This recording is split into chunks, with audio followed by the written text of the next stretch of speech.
بسم اللہ الرحمن الرحیم۔ السلام علیکم ورحمۃ اللہ وبرکاتہ۔ آج ہم سیکھیں گے یہ قرآن پاک میں اس طرح کے جیسے یہ 3 ڈاٹ ہیں یہ آ جائیں تو ان کا کیا مطلب ہوتا ہے، اور جب یہ کسی آیت کے درمیان میں آ جائیں تو اس کو کس طرح پڑھا جائے۔ ان 3 ڈاٹس کو بولتے ہیں معانقہ، مطلب جب کسی الفاظ کے اوپر یہ آ جائیں، جب بھی یہ آتے ہیں 2 بار آتے ہیں، جیسے ایک بار اس جگہ پہ آئے ہیں اور دوسری بار اگلے الفاظ میں، تو ان دونوں کا مطلب یہ ہوتا ہے کہ اگر آپ پچھلی آیات کو پڑھتے ہوئے آ رہے ہیں یا سم ٹائم یہ ایک ہی آیت میں 2 بار آ جاتے ہیں، یا تو دونوں آیات میں الگ الگ آتے ہیں۔ اب جیسے یہ پچھلی آیت جہاں پہ مکمل ہو رہی ہے اور آگے نئی آیت شروع ہو رہی ہے، تو پھر 3 یہ ڈاٹ آ رہے ہیں، 3 نقطے جو آپ اسکرین میں دیکھ رہے ہیں۔ اب ان کا مطلب یہ ہے کہ اگر آپ پیچھے سے پڑھتے آ رہے ہیں تو ان دونوں میں سے ایک پہ آپ وقف کر سکتے ہیں اور ایک پہ وقف نہیں کر سکتے۔ اب جیسے میں آپ کو ایک بار اس کو وقف کے ساتھ سناؤں گا اور دوسری بار بغیر وقف کے۔ تنزل الملائکۃ والروح فیہا بإذن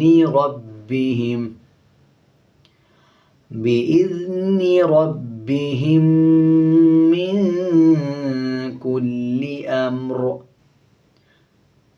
اب اس پہ وقف کر لیا، اب آگے وقف نہیں کرنا۔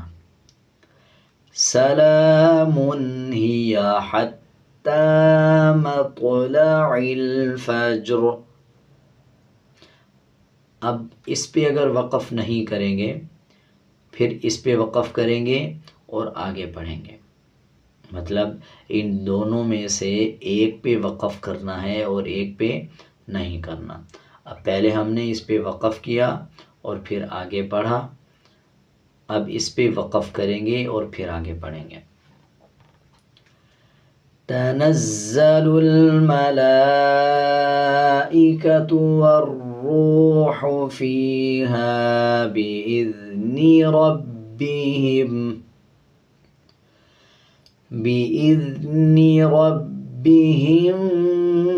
من کل امر سلام ہی حتی مطلع الفجر من کل امر سلام۔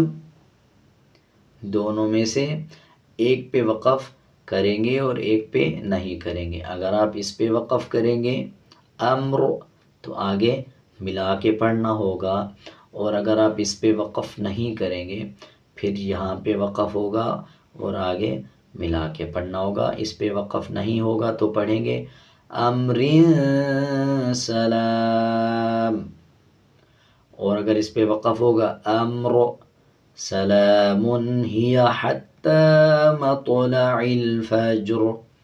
امید ہے آپ کو یہ جو 3 نقطے ہوتے ہیں آیت کے درمیان میں یہ سمجھ آ گئے ہوں گے۔ اگر آپ کو سمجھ نہیں آئے یا آپ کچھ اور پوچھنا چاہتے ہیں تو آپ کومنٹ میں پوچھ سکتے ہیں۔ اگر آپ کو میرا یہ طریقہ سمجھانے کا اچھا لگا تو آپ کومنٹ میں ضرور بتائیں، اور اگر آپ کو اچھا نہیں لگا یا آپ اپنی رائے دینا چاہتے ہیں تو ضرور دیں۔ آج کے لیے اتنا ہی، ملتے ہیں ایک نئے سبق کے ساتھ۔ اللہ حافظ۔